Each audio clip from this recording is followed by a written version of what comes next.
I don't know if I'm supposed to call you Kosha Dillz or Rami. I know Rami is your name and Kosha Dillz is your stage name. Yeah, Uh, Kosha, Rami, all of it. that's so awesome. I know it's an interesting kind of circumstance happening right now, and that's why we're talking. But I remember. Okay, let me tell you the secret behind how we first met. Okay, Yes. so we were all at the march on the DNC back in August in Chicago, Hmm.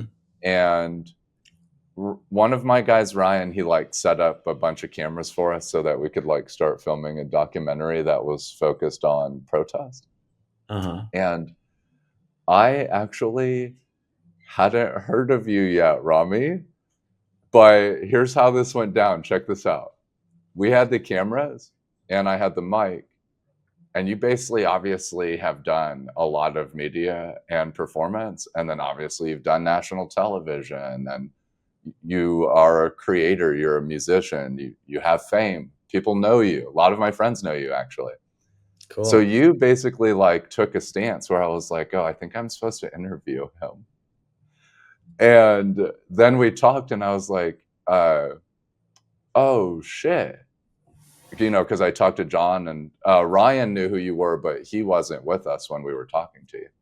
And I was like, oh my goodness, Kosha. And then it turns out we have like a lot of really cool mutual connections. And I'm like, oh yeah, that's cool. So obviously I've been following you since then. You have a lot of like really cool content.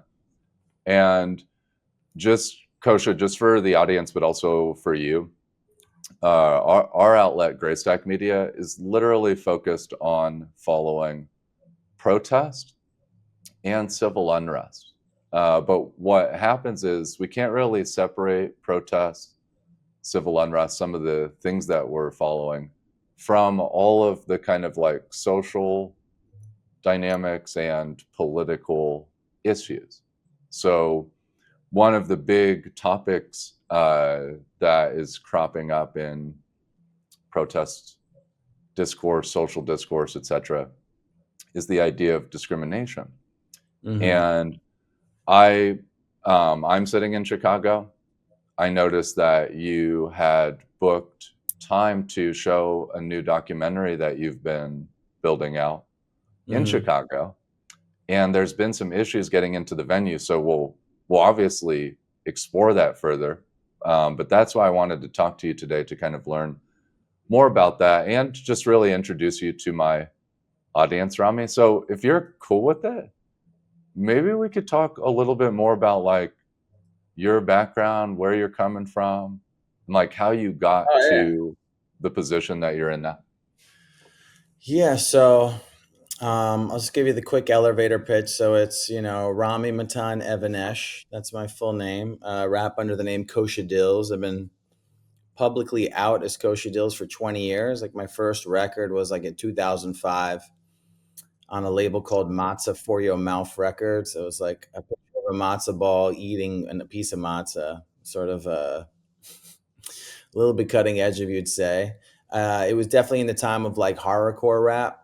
So my vision was like tough Jew, sort of, Jewish guy and like Goodfellas type dude with a baseball Uh, bat, like Jewish gangster style.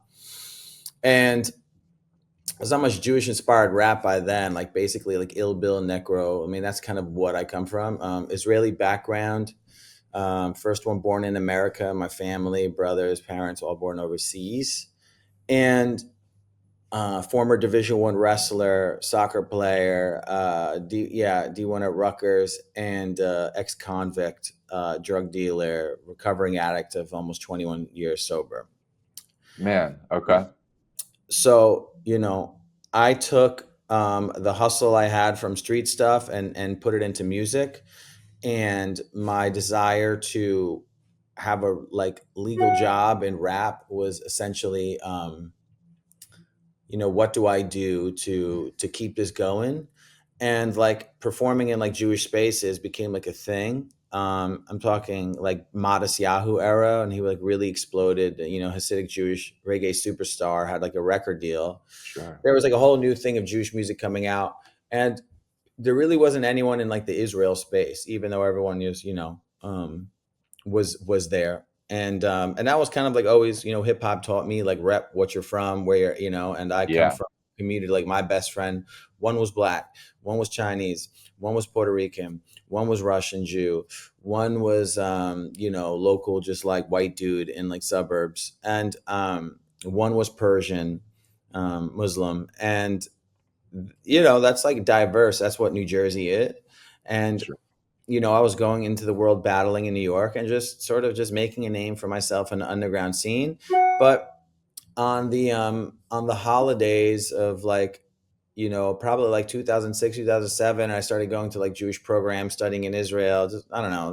There's like little programs that'll be like, hey, for $500, you can stay here for a week at a and like you'll study Torah, something like that, like yeshivas, these schools.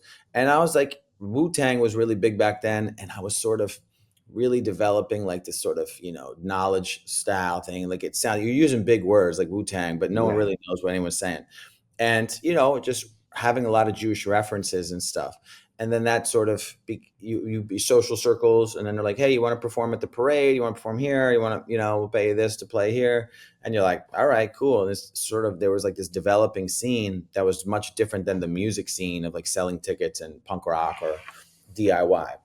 And then that also came through and served. And anytime there was like a Shabbat Friday night, we would do it, like at a show, or we were just sort of really bridging everything together. So like I was on Warp Tour doing Warp Tour Shabbat, and I started doing that's like cool. Passover Seder's at Coachella called Matzahchella.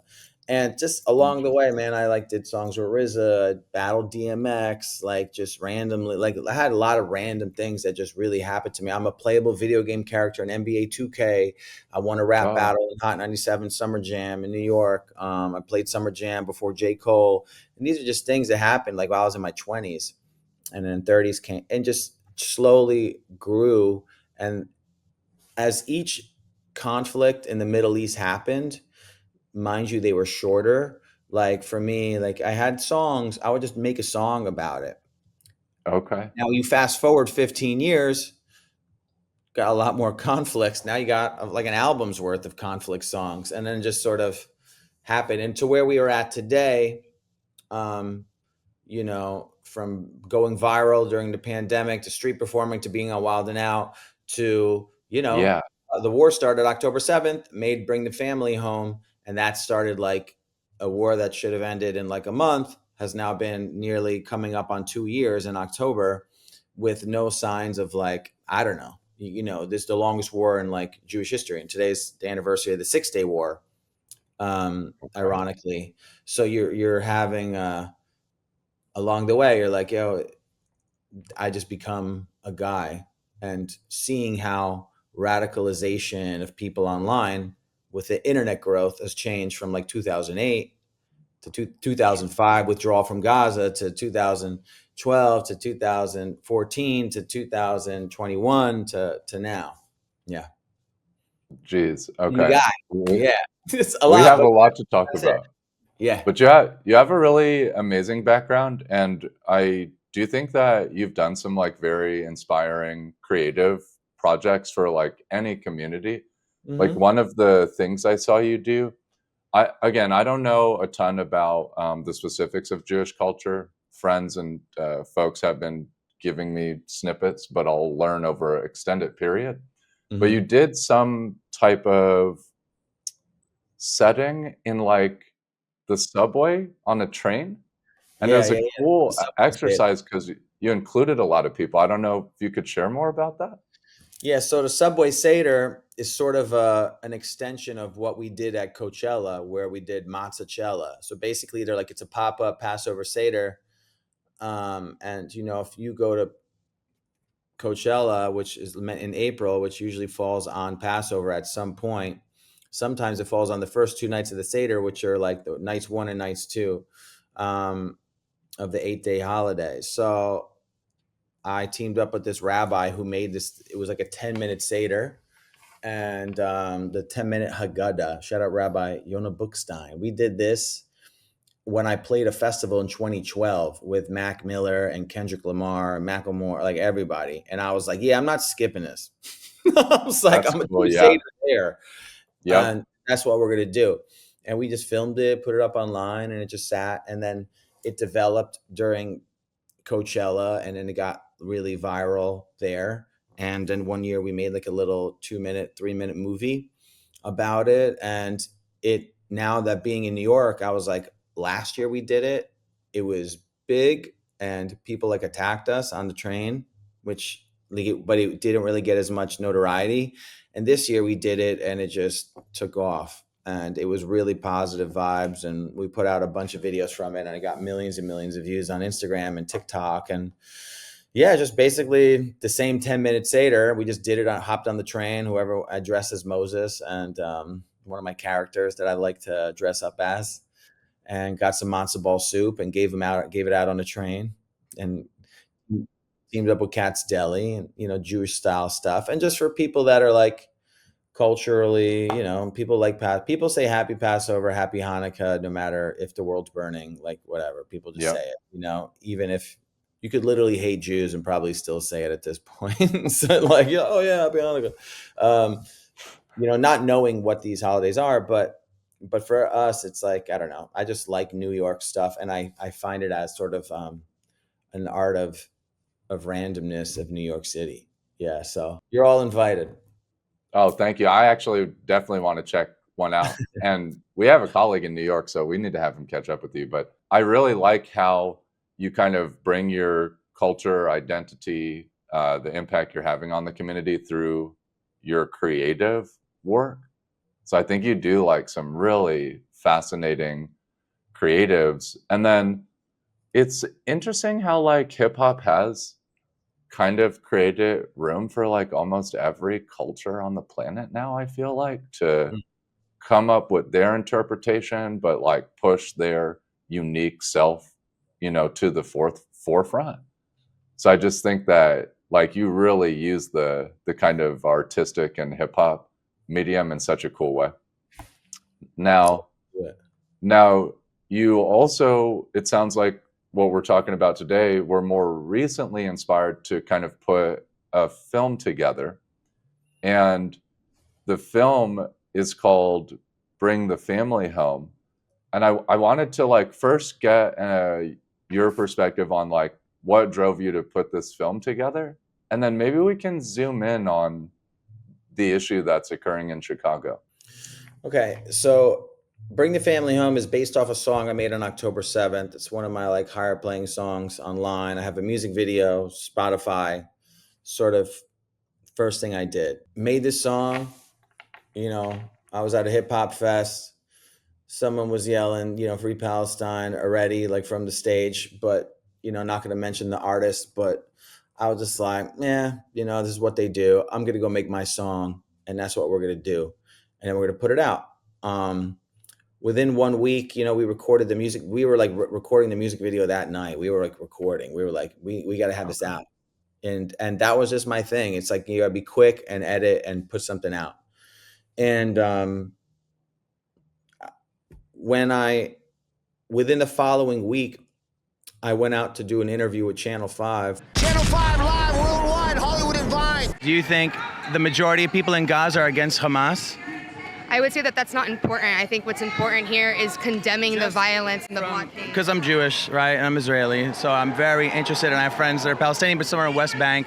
Only 1 or 2 friends from Gaza. But a big concern for us, I would say, is that people have no choice. Like, if you wanted to speak out against Hamas, would it be essentially safe for all your family members still living there?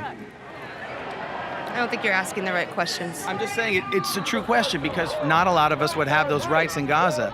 And that's not because of Gaza. It's not because of the great Palestinian people that make that place. It's because of Hamas. Like, Hamas is a terrorist organization that runs that. Palestinian people didn't do it. Hamas did. I posted a clip of it online, and it got a million views. Like, it was kind of the first man on the street done really properly, of like, the girl walked off the interview. She's like, you're asking the wrong questions. I was like, the people, like, Hamas literally just killed, and this is like within a week, right? So for context, it would be like going up to Boulder and saying, you're asking all the wrong questions. She's like, asking all the wrong questions. And you're like, well, I mean, I'm just asking the question, so just answer it. Sure. And it was sort of the beginning of the end in that man, what we see as man on the street content for, like, conflict. And then I, started interviewing people, and then I went to Columbia. I went to the DC Palestine rally where, like, Macklemore spoke as, like, one of the head speakers in front Interesting. of hundreds of thousands of people 3 weeks into the war, like, not knowing anything about Palestine. So I was to you can't know that much about a place by just reading about it for a few weeks. So I was just like, man, this is wild to me. And I'm doing these interviews, and people are just talking like they know so much about whatever's happening. And we were just slaughtered, like the largest slaughter since the Holocaust of Jews. Like, this is, at this point, we didn't even know how many people were dead yet, even to a T. And Right. I thought to myself, I was sort of the first one that was really going to these places and doing interviews. That was the first thing I Okay. was doing.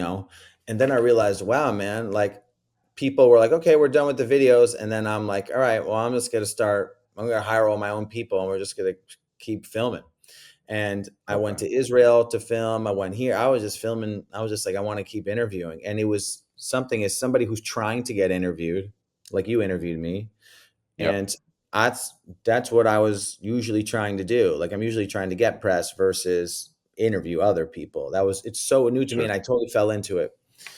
And then I realized that became oversaturated, and then people started getting fatigue from the conflict, and it became this new addiction of sort of like people, scrolling, and people are like, I can't, got to get off the phone. So for me, learning so much about that, I said, you know what? I all of a sudden had 100,000 new followers within a few months. And that's, Gee. like, massive, because I was building it brick by brick. And, I'm on a television show, I'm on this, and it's like, and I have family there. I have friends, my mother's friend's granddaughter was kidnapped. And there was all these, like, a lot of crazy things happening, across the board. I went to, visit people that were attacked. The first person I interviewed in Colombia, or second, had two relatives that were kidnapped. Then I, Mm. found myself performing for them in a hospital, and like, putting pieces together, and for me, felt so directly connected to it. I was, I had to keep making it, and it was bring the family home, bring the family home. And I'm going to just keep making these videos till everyone comes home. So now there's 58 hostages. When we started the film out, there's probably like 133. I don't know. I'm not sure, and just over Sure. time, it's slowly coming down. For me, the concept is, short form doesn't work anymore in this topic. There's no Okay. renegade films. There's only highly produced films of one-sided thing. Mine is all about bridge building, and it's also a comical approach, lighthearted. And That's awesome. there needed to be something to engage the person who doesn't want to be engaged anymore, and there needs to be something that's just aesthetically dope and authentically me, to tell my story as an artist and through the war. And so I decided to, really bring the family home, is that we're all a new family of people that have been connected, whether we talk to each other or not. And this goes for people that side with Israel or Palestine. We're all essentially a new family of cousins and distant brothers and relatives that are all like, we think about this stuff a lot. And I needed to make something that sort of told my story, and just a deeper level of people of understanding. And people don't even watch a full video, but you can't scroll past a movie. So if you watch a film, and film has its own world of fans that just watch stuff that is interesting to them, and they're not part of the conflict. I've always dreamt of making a film, and I thought, man, this is it. Like, and no one's going to pay for it except me, because I don't want to have any alternate agenda from an agency or a company. And this is my first baby. So I'm like, I did a short film before, which was a dark comedy on the Holocaust. And I filmed it in Poland and Amsterdam. I mean, it's Wow. authentically me as a scripted, but this is a documentary. And I've tried to do docs 15 years ago and 9 years ago. And you're just putting it all together. It's difficult, but it's needed. And it's essentially my tour across America 1 year apart during the encampments and what occurred. And it's sort of like a Sure. chronological line of events. And does it get better? Does it get worse? And there's Right. conflicts that are within the conflict. And we all have our personal lives. Like, what I think what the world forgets to see is that, news people, interviewers, that pouring their heart into this topic, there's a lot of citizen journalists, right? There's journalists, and then there's like citizen man on the street journalists. I call myself like a street Yeah. journalist. And people are like, oh shit, like, I was supposed to go on a date and like I haven't gone on one in 2 years. Like, what I mean? You're like, what happened? And it sucks you in. And so the film is definitely Yeah. about a lot of those things. Yeah. If you can share, maybe some of the things that you kind of saw or learned without giving away like too much about the film, because we obviously want people to see it, but maybe you could share some of the things you saw, witnessed, or any perspectives that were shared with you, anything that maybe surprised you. Well, what was really interesting was that, every college campus is different. So if they're like, hey, we want you to perform Bring the Family Home, or, your song Ceasefire, which is like ceasefire, but free the hostages first, and it'll be a ceasefire. Like these simple concept by introducing song. And we love your videos. I realized that these videos sort of spoke up for people that want to say certain things, but are afraid to say certain things. And there was one video where I perform and I'm booked to like perform at a college. And then we like walk over and then we like perform outside of someone's encampment to like taunt basically the kids in the encampment. And yeah, like I realized that if we didn't go over there, the encampment wouldn't have any purpose to really be. Like if no one went over there to talk to them, then they would probably dissemble because there's like no one talking to them. It's sort of like going to the 6th grade dance and you're like, oh, should I go over and say hi or not hi? Someone has to go first. And that's this new world of like conflict. Like if there's a protest, but walks by the protest or even cares about it, then no one does any, like then the things dissolve. But if you go over there and say, let's give it to them, and that's like a concept. So people don't know how to handle conflict because the reality is many people have not had arguments properly, and people are afraid of conflict in general, like even having disagreements. And we live in these bubbles, and people are extremely frightened by the online media that sort of is clickbait, and they're like, I can't deal with it. So people are enamored by what I do, and also they are totally afraid of what I do. And that's like a recurring theme, if we don't do if we don't give it attention, or we do give it attention, there'll be a different result. But that's what I call, and I introduced you to, it's called silent exclusion or selective Jewishness, which means if you don't engage or stick up for yourself, then they won't have to protest and it won't be as loud, but then you'll actually have to be quiet. And people like, it would be the same concept of like, don't tell anyone you're Jewish and you'll never have a problem with anti-Semitism. And it's an identity crisis for sure.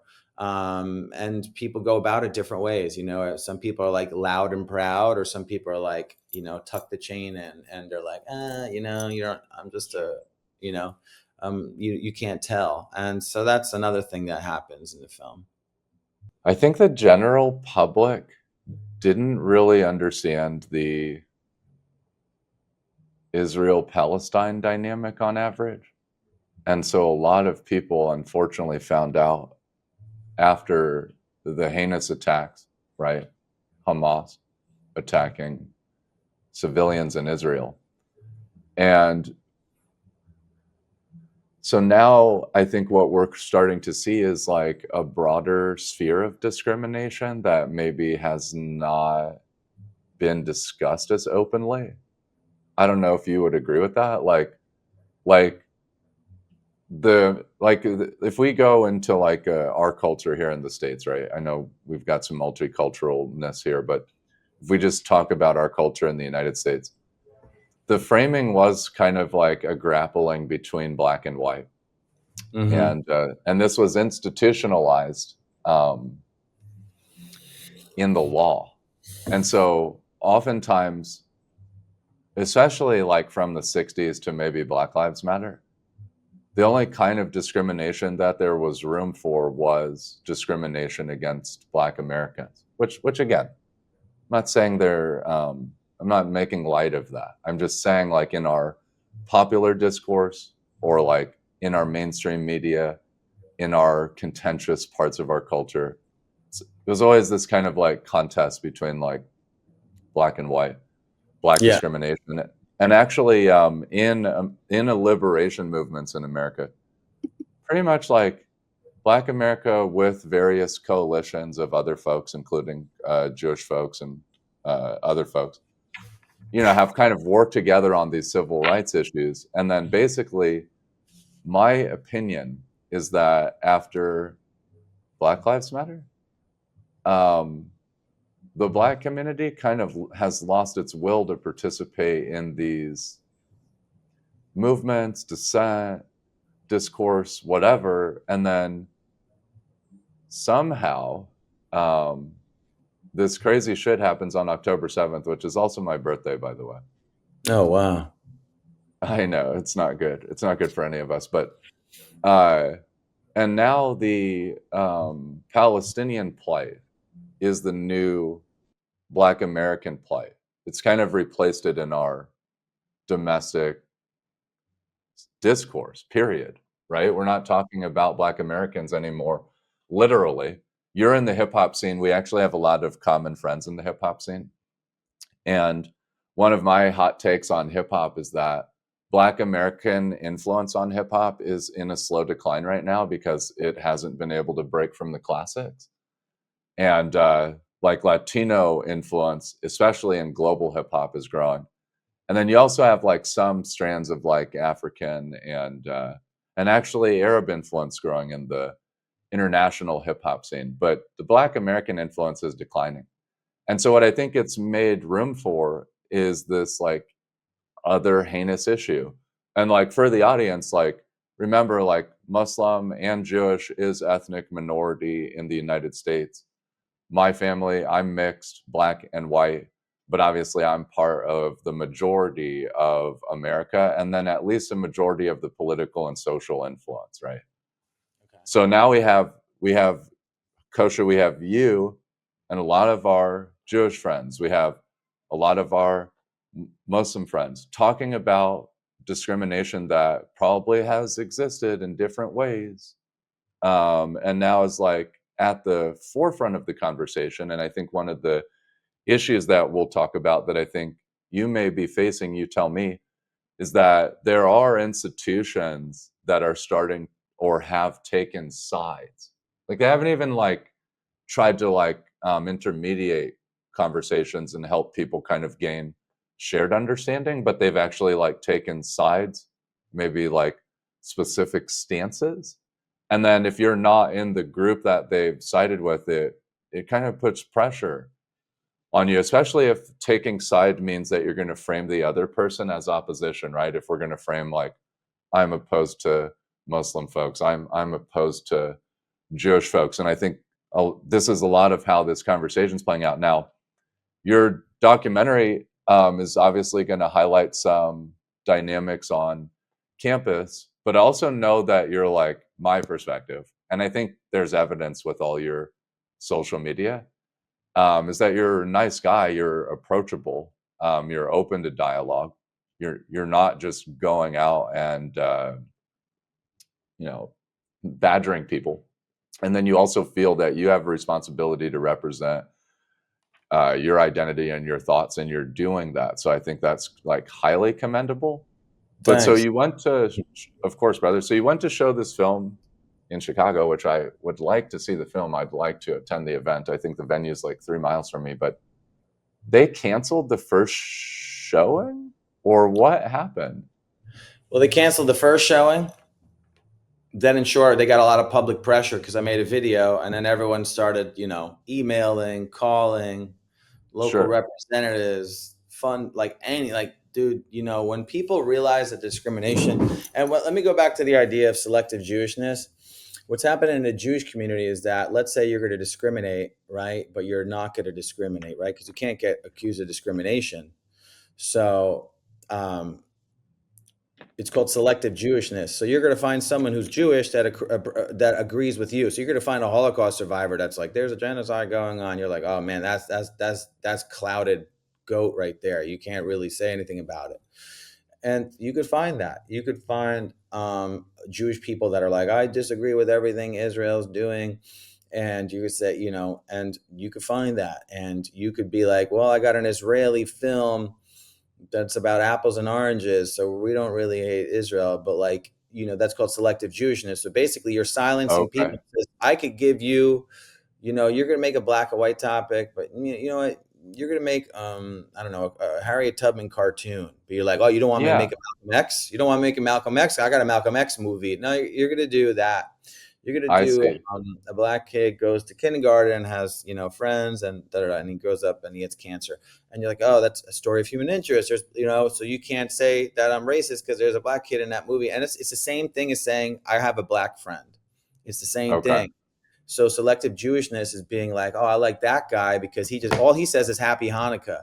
You don't want someone to be like, I'm Yisrael Chai. You don't want someone to be like, oh yeah, this is the, you know, 6-Day War, or, you know, you don't want someone to say, you know, the Nakba, the original Nakba isn't, you know, 750,000 Palestinians being expelled. It's really the tragedy of all the Arab countries that invaded us lost the war. That's the original Nakba, right? But we don't want to have that. Like, it's too in your face and confrontational, I guess you could say. But the reality is, I have probably more Palestinian friends than the people that are advocating for in the Free Palestine movement. And I'm not to say that because I have a black friend, I have a Palestinian friend. It's because the people that should be dealing with the issue should be the people with the issue. Why is it that Okay. people without the issue are saying, hey, by the way, this is Chris, this is how you should do, this is what you should do with your girlfriend. And then you got the other homies being like, this is what you should do with your boyfriend. And then the girlfriend or boyfriend are like, yo, we're not even in the, we're the ones with the relationship. Why Right. aren't we working it out? Why is everyone? So what we've resorted to is a bunch of people rallying the homies and saying, no, this is what we need to do. And everyone else rallying the homies and this is what we need to do. And then the people Sure. with the actual issue, like I hang out, you know, my friends, and, you know, I'm like, hey, just wanted to stop by the store to support before, you know, the next, you know, the ceasefire stops. You know, we'll like joke with each other because it's like, yo, we're the ones that deal with this our whole life, and you're sort of just passing through, right? Sure. And that's sort of like I relate the conflict a lot to dating, you know what I mean? Because for so many times people who have dating issues, they talk to their friends on the phone for hours when they should be talking to their partner Yeah. about the issues they have to work it out. And what I hope to show in the film is that, you know, it got canceled because of threats while we were there, and we sold and this is like a work in progress. It wasn't even finished, right? This is my first time showing anything. We then got a new place called Wilmette Theater to show it later that night. Everyone went over, and then it got on Hollywood Reporter. Then it canceled it again, Okay. citing old things of security, citing things that were completely ridiculous, to be honest, and which included saying that we were threatening to pay a bounty for someone to blow up Facets Oh theater. my goodness. Yeah, and you know, when someone Googles that, I mean, you know, you could hit them up for their public statement, but then they wished me well. They said, "Oh, by the way, we wish you the best of luck." I was like, why would you wish me the best of luck if I was trying to blow your shit up? No, you don't. I would hope you die a fiery death. That's what I would have told me if I was them. And I Right. really did that. So that's why it's bullshit. You feel me? And Yeah. like if someone double crosses me like that, and that's the reason why we're not moving forward, I would say, by the way, I hope you never have a career, because if someone did that to me, I would not forgive them. Right. Right. And that's, and like, especially if it's a threat, because the first thing is like, who's the person who did it? We should pursue them. We should make sure they get sent to the authorities, you know, whatever that may be. And that was one of the reasons. And to me, that really took me because I spent a lot, and I was the one who extended the olive branch after, and they were the one who canceled. And I said, hey, why don't we have a happy ending? And like, let's, they played No Other Land, which is a film that's an anti-Israel film. And I was like, No Other Oh, Land should play, and Bring the Family Home should be on this side. And that's it. okay. And what's Sure. happening now in the film world is that No Other Land can't get distribution, and it won an Oscar. And they have October 8, the other film that's, a pro-Israel, and it sort of documents everything that happened on October 7th and life after October 7th. It's called October 8. It's done by Wendy Sachs. Deborah Messing is like executive producer, and they can't get distro. And what I'm hoping to do is saying, play No Other Land, play Encampments, let them get distribution, and then my film will get distribution too, instead of now everyone's like, we don't give any distribution to any of it. We only want, Fauda, and we want Mo, and we want and reality is like, everyone deserves to get a voice heard, and people should just watch all of it. And that's where we are as a society. Like, that's why it's called selective Jewishness, because you're saying like, Sure. I have a line that's like, you want a bagel Jew, spin the dreidel Jew, Larry David Jew. You know what I'm saying? Like, you want, oh yeah, I like Curb Your Enthusiasm. That's hard. I like Noodle Kugel, and you're like, you don't Mhm. want, and the Black community deals with this too, is that they want a clown. They say, hey, you want a basketball player, you want Michael Jordan, you don't want a strong, educated Black man. Like, that's like the thing the world fears the most, right? Like, oh, you're Sure. Black, you're educated, and you have maybe we don't need that. And for me, I see. if you're blocking out, boycott, divestment, sanctions, and you're like, well, we gotta pick. We call them pick me Jews. They're saying, Okay. pick me. I hate Israel, and as a Jew, they always say, as a Jew, I find this, it is. Right. And We call these there's so many slurs for this in the Black community, but I think all the ethnic folks listening know exactly what we're talking about right now. yeah, So everyone I'm has. totally following you. Yeah, so the reality is like, all that's fun, but the reason why I paid for it myself is because they're going to say, oh, well, he's funded by the Israeli government. Like, they say everything. And I'm like, bro, I did shows, I street performed, I saved my own money, and I paid for everything. You know what I'm saying? One All plus 5 this bands. perspective, the perspective you'd be in expressing in the film would be no different than any other creative perspective. It's just another iteration of your That's it. creativity, And right? the reality is like, I touch on a lot of things, and it's honestly a lighthearted approach that's not that Right. graphic. Like, But I I would also think a say, lot of your content's like light, kind, and welcoming. Like I'm considered much more polarizing. really, Like, ask okay, some of the people that know us, okay? okay, Uh, they still give love, but I'm definitely considered a polarizing person. No, but sure.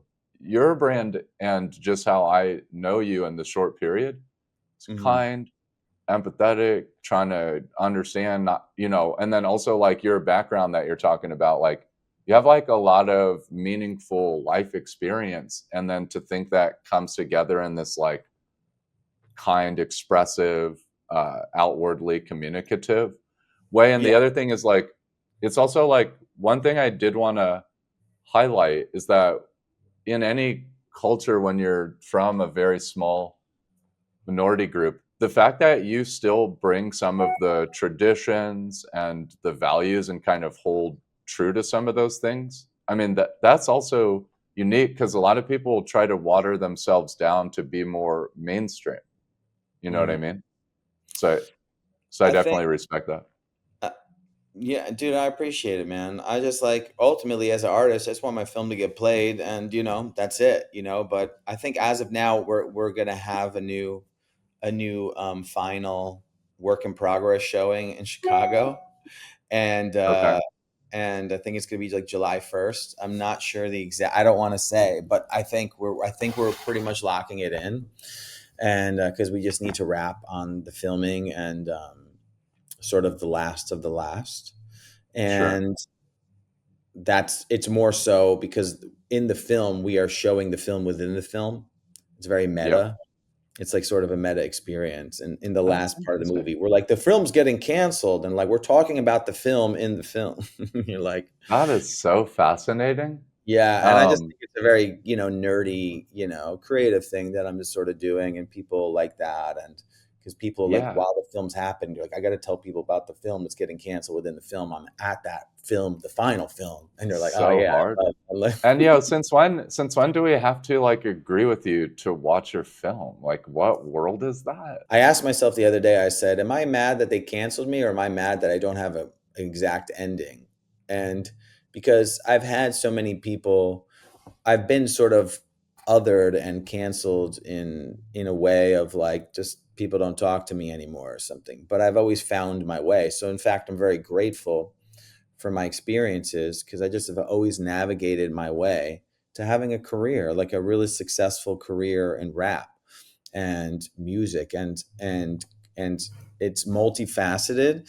And now no pun intended to say, about Facets to be this multifaceted, but um I'm realizing that like people don't know who I am because they find me in bite-sized situations, and I've, my life struggles of like just navigating things by yourself, not having a team to represent and build and your own community. And now there's this new community that exists through Bring the Family Home, is that there's a new family within the people that want to bring the family home, and that there's like this Sure. hostage crisis, and we're all sort of hostage to this new world that we live in too, that we're like Right. refusing to, like, you are polarizing, right? According to your followers, I don't know your content like that. Some people think I'm polarizing, and they're like, what's wrong with actually coming together with people you disagree with? Yep. And that's that. Because I agree. the line is like, people hate who they actually physically live with. Like, what would, and we're, and this is like, dude, we hate each other, all we have to do is get a cup of coffee. Like, some people go out with people they pretend to love. What's worse? Sure. You know what I'm saying? Like, I'm not Yeah. asking you to be my best friend, I'm just asking, Right. like, to hear me out. And somebody, a really powerful voice that, like, I just, watched my film, and apologize for these little bloops. I'm just You're but busy. he was telling me, he's like, I really respected how you let the other people talk and you didn't cut out their parts. Yeah. So like, I have these things in the film that actually, speak up for the other side. Even though I believe we're all on the same side, we just have different viewpoints. But I'm like, yeah, let that go. But like, my other thing is like, hey, what about this? And then when that comes out and people see it, they'll be like, oh, that's really interesting.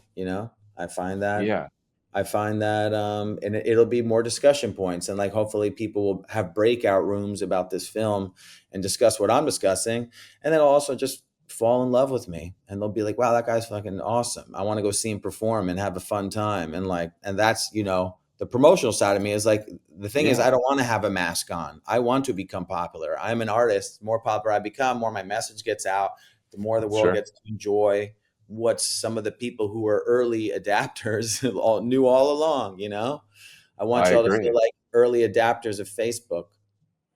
You know what I mean? Like, I was Exactly. there, bro. I was there. Exactly. Well, and I think it's awesome too that we have all these like digital mediums. I do just want to tie back to this really quick because again, the impetus for this conversation is just like I've always thought about discrimination in nightlife and concert venues, and I've seen a lot of it. And I know a venue like always reserves the right to not allow ticketing for an event and not put it on the calendar, right? Every venue kind of has, every venue has their own right. And, some is more contractual than others. But what it sounds like Facets is doing, it really just sounds like overt discrimination. Potentially, they went to talk to their staff or something, and maybe they had like an internal falling out, or maybe there was like some external pressure. But my thought again is like, if they didn't want to show the film, they shouldn't have put it on the calendar to begin with. And it sounds like it's going to hit the calendar for a third time. Well, it's going to hit, at a different spot. And we've decided, like, at a certain point, you're like, all right, you do not want to engage with this. And they don't want to say that they're anti the Jewish perspective. No, because people, in fact, other people pulled out and they were like, I don't want to be I don't know. It was some place was throwing an event with them, like an all-day shorts fest. And they said, like, I'm tired of people coming out supporting Gaza or Hamas and being labeled as anti-Semitic. And you're like, if you're supporting Hamas, that's Jew hatred, anti-Semitic. Like, to even break down some of those terms that people don't know what anti-Semitic is, is a scientific way of people saying, to making Jew hatred sound like it's a socially acceptable term, by Wilhelm Marr, an Austrian. Like there's levels to Jew hatred, and Jew hatred is a cancer, and bigotry in general is a cancer that readapts, like it reassesses in the modern time and attaches, just like the internet. Like we had AOL, we had chat rooms, now we have online dating, now we have Instagram, now we have Facebook, we had MySpace, and Sure. It's just like that, racism against Black people, like it reforms in so many different ways. It could now, you could be ton of racists could go to a Travis Scott concert and be like, oh, I'm not racist. I turn up Travis Scott and like saying the N-word with everyone. I'm saying when that wouldn't look like that in the 60s, or it wouldn't look like that in the 40s. You know what I'm saying? Right. I mean, even in the 60s, the venues, we had Green Books, which was the way for the Black community to try to travel around the country safely for tours. And it also showed the venues that Black Americans were able to play at. But then you had to have people like Frank Sinatra even lobbying for Black Americans to be able to enter a reasonable part of the venue, to be able to stay on site. Like we're talking Las Vegas, where, so when I saw your situation, I'm like, okay, I thought it was 2025. I don't care what the ethnic or religious perspective is if a venue is not allowing somebody to show this kind of film. Why are people that aren't Jewish or Palestinian taking a stance on the Israeli-Palestinian? Well, I can definitely answer that. Other than I can answer that. No, Okay. I can answer that question. You're an American too, in my opinion. You were born here, okay? Yeah. So us Americans are tired of American foreign policy. And so I think this has been probably post 9/11, because you have to remember, our federal government co-opted the idea of terrorism, okay? Counterterrorism is a whole vein of foreign policy, national security and foreign policy. And so we went on this crazy counter-terrorist escapade. Iraq, Afghanistan, Libya, all the regime change. We've been doing regime change since the 60s, right? All the regime change, the barbaric wars, right? This international liberal order. And so, unfortunately, there's a lot of people that see arming Israel and supplying Israel with weapon systems and capital in that arena is just another disgusting example of how appalling American foreign policy is. And there's been so much negative sentiment over the years. Americans don't even realize that Osama bin Laden tried to opine on the Palestinian question and tried to use that as a justification for 9/11. But then, TikTok comes out and people hear this for the first time and we're like, the fuck? I grew up in the most powerful military community on this planet. And, all the information I got was mis or disinformation. It was all propaganda. Afghanistan's not even in the Middle East, right? It's in Asia, right? So we learned about Muslim people in Colorado Springs as this dangerous threat. Everyone's a terrorist, right? So then there's young people who are maybe younger than me. They didn't serve in the military. None of their friends went to Iraq or Afghanistan. Maybe they're Muslim American or whatever. And this is maybe the first time that they've ever felt like there's been room to express, their beliefs. But I mean, this war is a part of American foreign policy, right?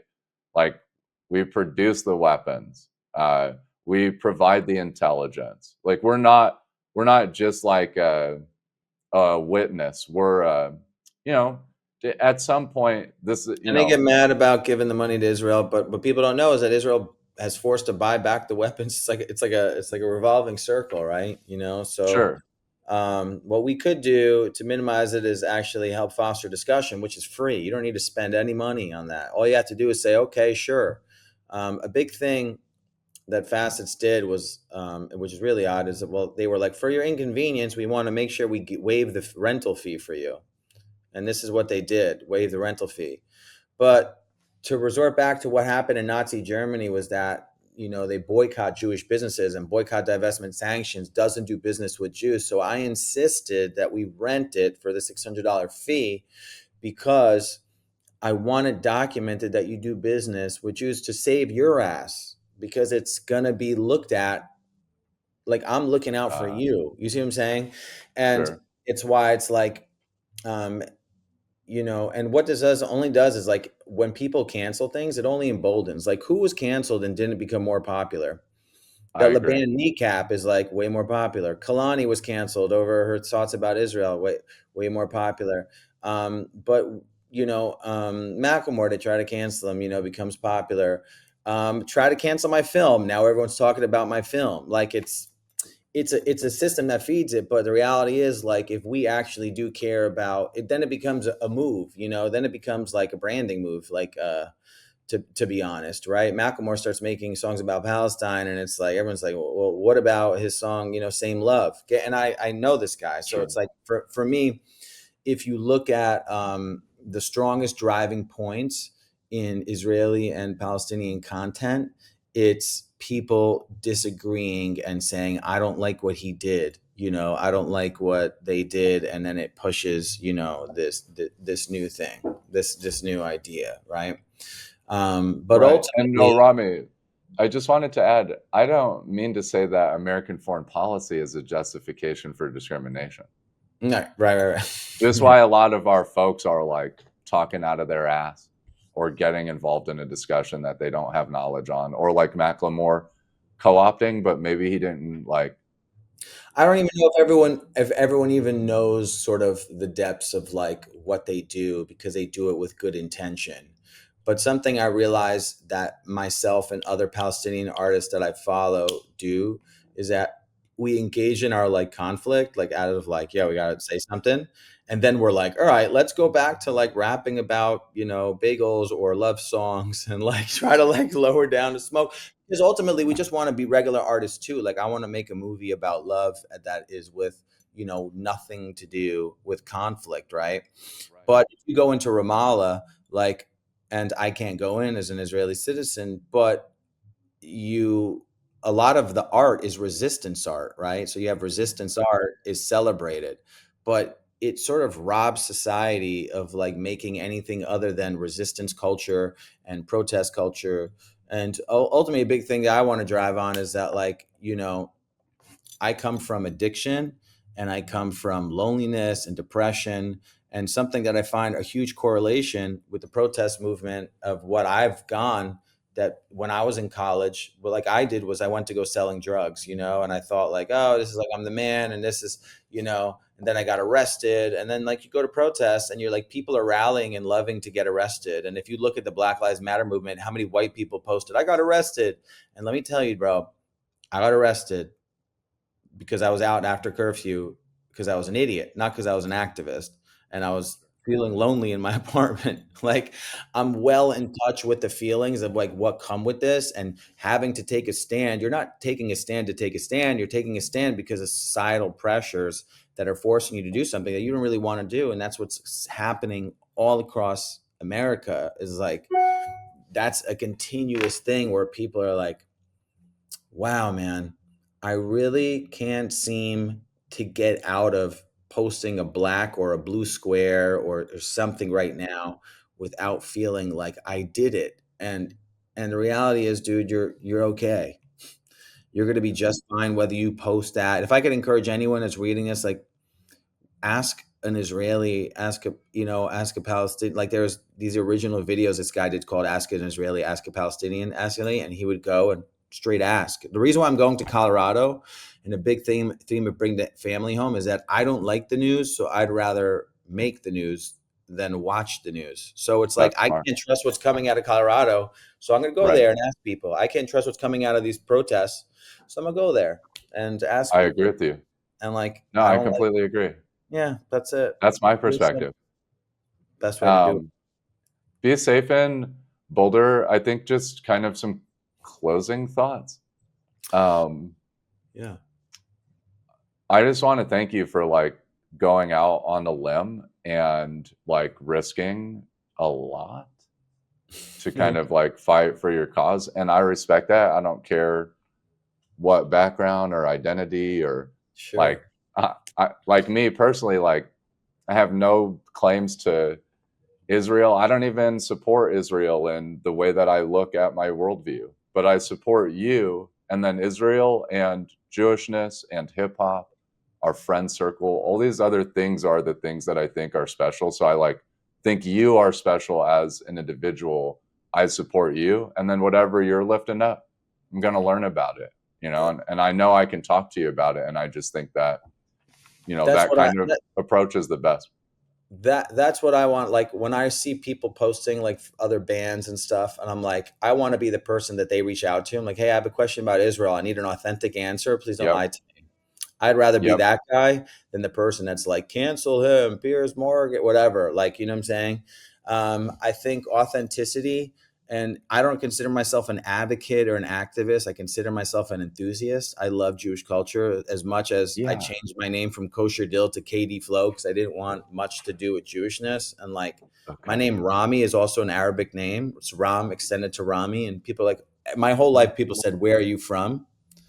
And Where are you from, brother? Where are you really from, brother? yeah. And in hip hop, it's like, it's a big concept of, it's not where it's from, it's where you're at. And like, Okay. that's sort of the authenticity thing. I teach that in my rap class to kids. It's like, it's not where you're from, it's where you're at. And then they go into the little freestyles. And like, for me, I want the people from Facets to watch my film. And I'm not the person on the internet. I'm the person that showed up and knocked on the door. And I'm the person that showed up and knocked on the door again. And I'm the person that got on a Zoom and extended an olive branch. So at the end of the day, I'm the person that invested his own money from the stuff for shows. And that's just something I like to do. Like, I like my topic, and I'm not afraid of being othered or this, because if you really accept the worldviews for what it is, like, I mean, it's going to happen by nature in this conflict. So don't be surprised. But sometimes I am surprised. I really have a lot of faith in humanity. A lot of people, like, I want Palestinians to have equal rights. I don't know what that looks like. I want everyone to have equal. I just think people should have equal rights. It's not too much to ask. And but I also think I also want to perform for soldiers, and I want to perform for my people. And I look at the stuff, and I'm like, they're like, why are you performing for soldiers? I'm like, people, I had this discussion with somebody actually. They said, why are you performing for soldiers? I said, because, if they go in and they lift themselves up and they come home alive, I felt like I was part of that. I don't think I'm performing with them and saying, go kill innocent people. No one's doing that. And in any performance for US soldiers, Israeli soldiers, anything, right? Because they have performance, they have the tours that go and perform for the troops. No one's rallying them up and saying, go, do something bad. No. Now, on another hand, someone says, what do you think about America giving all the money to Israel to shoot? I said, well, a bomb actually landed in my cousin's yard, and it was shot out the sky, and it landed. So I said, well, why didn't it make the news? Because no one got killed. And that's what we're sort of reduced to. We're sort of reduced to the Holocaust clause of like, only when a lot of Jews die will people care about Jews. There's a book called People Love Dead Jews. And it's what happened in Boulder is really interesting, because there was a Holocaust survivor that, almost died in the Holocaust, but, survived Boulder. And how sad would it be to survive Boulder? And this happened in post 10/7. There were Holocaust survivors that were kidnapped. But what people don't know about the hostages is that there were Muslim hostages. And why did Hamas capture Muslim hostages? Why were there black hostages there? Do people know that there are people that care about black lives? Do they know that there are black hostages there? Do you know Right. people that are from Thailand? Do they know there were Thai hostages there? Do they know there were Filipino hostages there? And this goes down. There's from 30 different places, over 250 hostages. So educate yourself, read, and find someone that you feel comfortable to ask. Like, people ask me a question, I'll do my best to answer as long as you're not trolling me. But it's just something I'm into, bro. I could talk about it all day. But, I also want to go to the beach, work out, have fun, go on dates, not be alone forever because I'm caught in this zeitgeist of news. And that's why we got to make the news. We got to make good news and bring people together. And that's just a better option, even if you fail at it. I agree. Again, like Rami, thank you for what you're doing. I respect that, and I appreciate you for coming on. And then I hope everyone enjoys this, and maybe we'll just read some of the different trolls in the chat later. Yeah. Bring the Family Home Film is the Instagram. So please give it a follow. Bring the Family Home Film, and Kosha Dillz online. KoshaDillzWorld.com is the website, KOSHADILLZ. And that's it. Thank you, brother. All right, man. Thanks so much.